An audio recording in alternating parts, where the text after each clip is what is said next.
আসসালামু আলাইকুম। শুভেচ্ছা সবাইকে। আশা করছি সবাই ভালো আছেন। আলহামদুলিল্লাহ ভালো আছি আমিও। সময় এবং কাজের চাপের জন্য একটু দূরে।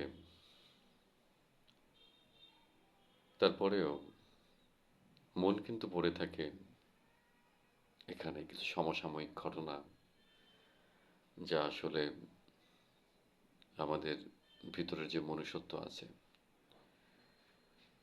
এই মনুষ্যত্বকে কুরে কুরে খায়। কিন্তু সহ্য করতে হচ্ছে সবকিছু। তারপরেও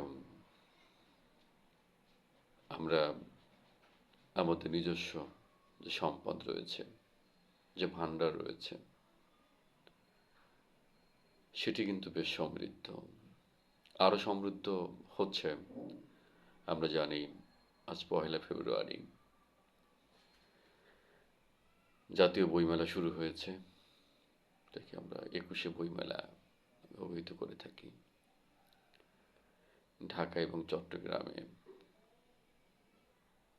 যৌথভাবে এটি আজ থেকে শুরু হয়েছে। তো বইমেলা হলে যেটি হয় সেটি হচ্ছে বাংলাদেশ সহ বিশ্বের অন্যান্য যারা সাহিত্যিক,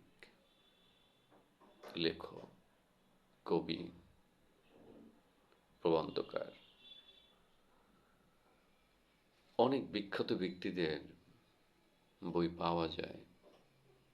বেশ ভালো লাগে যখন আমরা আমাদের দেশের বিখ্যাত ব্যক্তিদের নিয়ে, বিখ্যাত আলোচকদের নিয়ে আমরা সেখানে কথা বলতে শুনি। আমরা ইতিমধ্যে আমাদের সাহিত্য জগৎ থেকে বেশ কিছু নক্ষত্রকে হারিয়েছি। তাদের মধ্যে হেলাল হাফিজ সাহেব অন্যতম।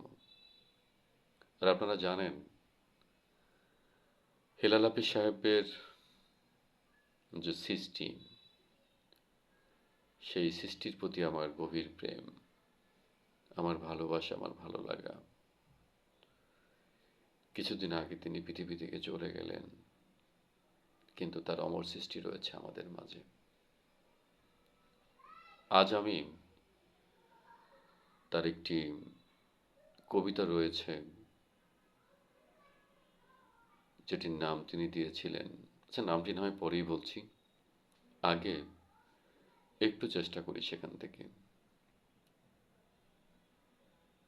আগুন আর কতটুকু পড়ে, সীমাবদ্ধতার ক্ষয়, সীমিত বিনাশ, মানুষের মতো আর অত নয়, আগুনের সোনালি সন্ত্রাস।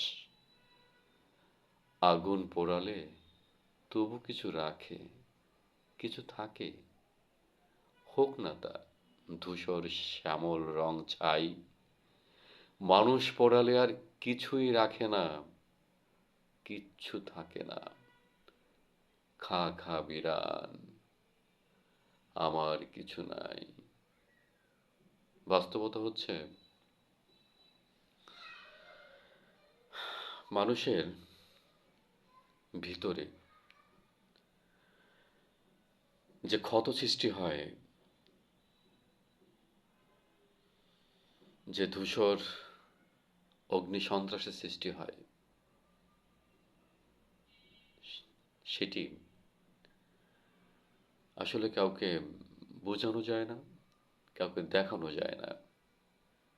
ভিতরের ক্ষত কবিও দেখাতে পারেননি, তবে তার লেখনীতে তিনি তা প্রকাশ করেছেন।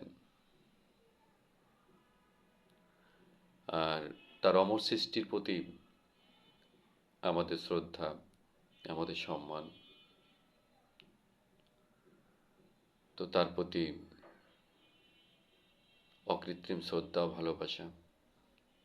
তার বিদায়ী আত্মার মাগফিরাত কামনা করছি। আল্লাহ যেন তাকে ভালো রাখেন। আর এবারের বইমেলাতেও তার বেশ কিছু বই রয়েছে যেগুলি হয়তো বইমেলাতে পাওয়া যাবে।